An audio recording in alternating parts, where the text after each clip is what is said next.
Hey Rose， 我哋今日咧會傾一件你每一日或者每個禮拜都會做，但係可能從來都冇認真思考過嘅事情。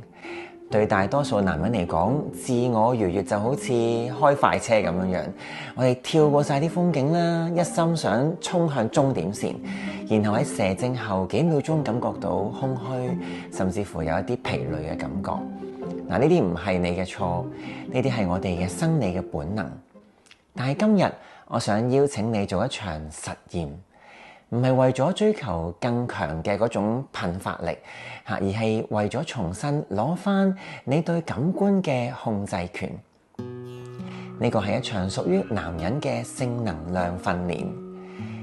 而家請你確保你喺一個絕對安靜、唔會被打擾嘅地方，熄咗你手機嘅通知，俾自己7分鐘嘅時間。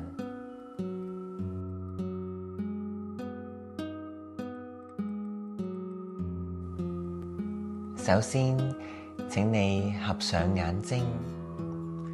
我哋先唔需要着急去觸碰核心嘅地帶。試下將你嘅手放喺你嘅大腿上面，或者輕輕撫摸你嘅手臂，感受指尖同埋皮膚之間摩擦所產生嘅溫度。而家我哋可以俾幾下深呼吸自己。喺吸氣嘅時候，想象空氣進入你嘅小腹；呼氣嘅時候，放鬆你嘅膊頭同埋下巴。好多男人喺興奮嘅時候會下意識咁樣咬緊牙關，咁樣係會切斷咗你感官嘅連結嘅。我哋放鬆佢，試下用最輕最慢嘅速度去觸碰你嘅身體。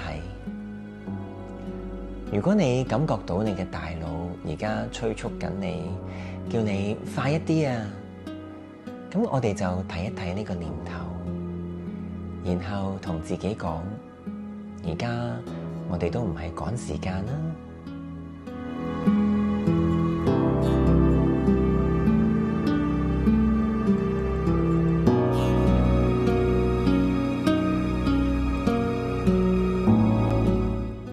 而家你可以開始移動到核心部位，但係記住，今日我哋嘅規則係慢到不可思議嘅。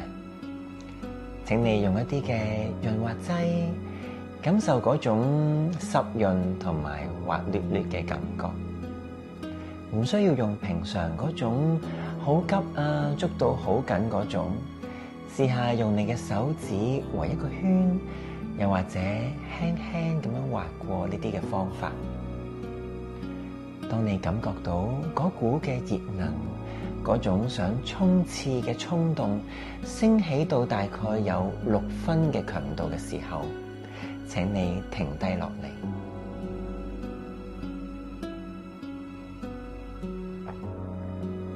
係啦，就係而家啦，完全停低手上面嘅動作，保持住呼吸。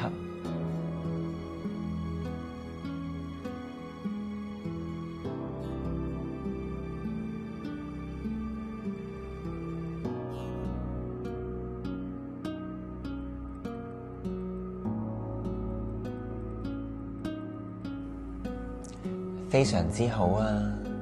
當你停低落嚟嘅時候，你會發現嗰股能量係冇消失到嘅，佢開始由局部慢慢擴散到去你嘅腹部、你嘅心口。呢啲就係所謂嘅全身性嘅愉悅啊！呢場嘅練習唔係要你忍住唔好發洩，而係要你擴大你嘅容量。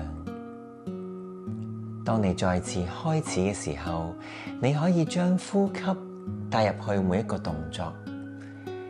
吸氣，感受嗰份嘅愉悅；呼氣嘅時候，讓愉悅慢慢流動。你就係呢副身體嘅主人，你喺度觀察佢，而唔係被慾望奴駕你。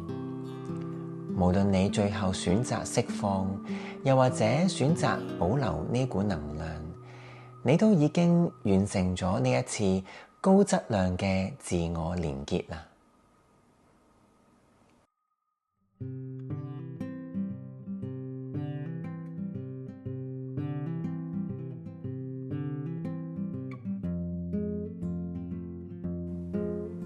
而家你可以慢慢睜開你嘅眼睛，感受一下身體嘅重量。